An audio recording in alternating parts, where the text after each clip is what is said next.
important things you're going to deal with in your lifetime is something called your credit score, and it's based on something called the FICO score. FICO just stands for the Fair Isaac Corporation. So your FICO score is determined by a few things. One, 30% of it is the history of your payments. 30% of it is the amount of money you currently owe. 15% is the length of time you've had credit, which is also known as your credit history. 10% of it is any new credit you have. And 10% is a credit mix. Loans, credit cards, mortgages, things like that. Now, these are the major issues that are going to affect your credit score. One is your debt to income ratio. This is important. This is the amount of money you owe compared to the amount of money you make. Next is going to be your credit cards. Closing credit cards affects your available credit and lowers your credit card utilization. Bankruptcy. Not making payments on your debt and filing for protection against your creditors will be held against your credit score. Foreclosures. When a lender takes possession of your property due to a default, this is any type of missed payments, you could lose your home or your property into something called foreclosure. This will have a negative effect on your credit score and your credit limit. Getting too close to your credit limits will negatively impact your credit score. Now, how do these things happen? One, you get behind in your payments to your home. So the bank does not want your house. It's very important for you to understand. The bank doesn't want to foreclose on you. If they foreclose on you, they have to make the tax payments. They have to find somebody to pay the mortgage. They have to sell this house again. They don't want anything to do with that. So if you happen to miss one payment or two payments, the bank is not running in to take your home. There may be penalties and fees and things, but they're going to work with you. Now, if you're in excess of 9 months to a year, you're going to have a problem. You're going to lose your home. If you get foreclosed upon, that is going to negatively impact your credit score.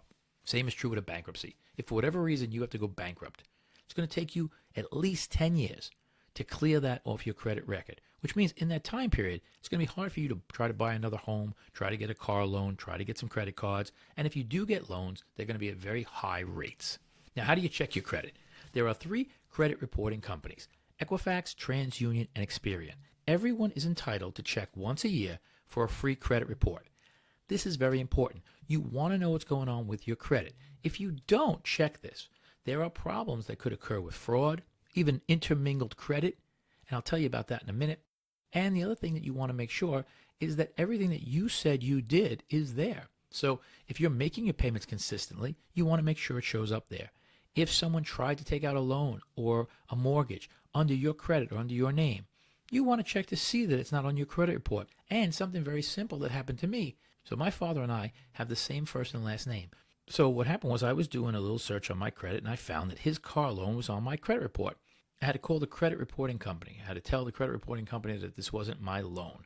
I had to get an affidavit from my father, from the bank, to say that this was his loan, and then they fixed it. But it's something that I wouldn't have caught, and it would have either positively or negatively impacted one of us, one way or the other. So you don't want anybody else mixed in with your credit. That's important. The last thing, which is very important, is how they determine your credit score. So there's a couple of things that happen here. One, dividing the revolving credit by the total credit limit you have available is going to equal your credit utilization. Now, how do they do that? Well, your revolving credit is the amount of credit that you're using. How much of your credit are you using? That's your revolving credit. That could change every month based upon your bills or your charges. Your total credit limit. This is the amount of credit you have available to you. Could be $10,000, could be $50,000, could be $5,000. It's all different for everybody. And this equals your credit utilization. Now, here is the important thing to understand. If your credit limit is $20,000, you want to keep your credit utilization below 10%, or it will negatively impact your credit score.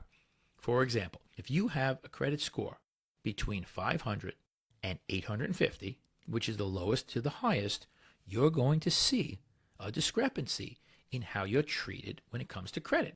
If you have an 825 and you need a car loan, you're going to get a car loan at the best rate possible. If you have a 500, you may not even qualify for the loan.